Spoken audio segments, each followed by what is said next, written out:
In this video, we are going to focus on quadratic equations. For an equation to be a quadratic equation, the highest power of x has to be 2.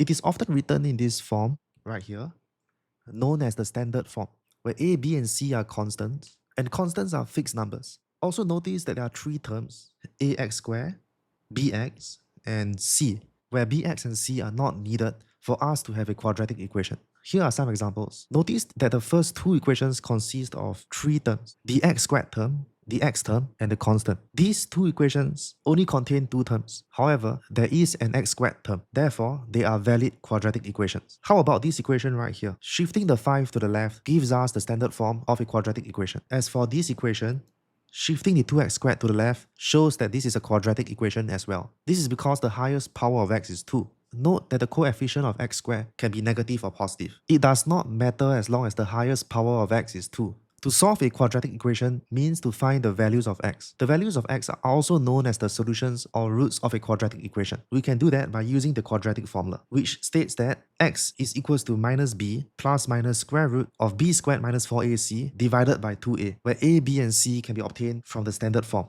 A quadratic equation may have two solutions, one solution, or zero solutions. This will be much clearer after trying some questions. In this question, we have the following quadratic equation, y equals to x squared plus 6x plus 7. Comparing it with the standard form, we can see that a equals to 1, as there is a hidden 1 over here. b is equals to 6, and c is equals to 7. Substituting our a, b, and c's into the quadratic formula gives us the following steps. X is equals to minus 6 plus minus square root of 6 squared minus 4 times 1 times 7 over 2 times 1. Simplifying the terms within the square root will give us square root of 8. Now for the plus minus sign, the plus minus can be dealt with individually. This gives us two equations. The first expressed using the plus sign and the second expressed using the minus sign. Therefore, we have two different x values here, meaning there are two solutions or roots for x squared plus 6x plus 7. Two solutions. In question 2, we have the following quadratic equation, x squared plus 2x plus 1. Comparing it with the standard form, we can see that a is 1, as like before, b is 2, and c is 1. Substituting a, b, and c into the quadratic equation gives us minus 2 plus minus square root of 2 squared minus 4 times 1 over 2.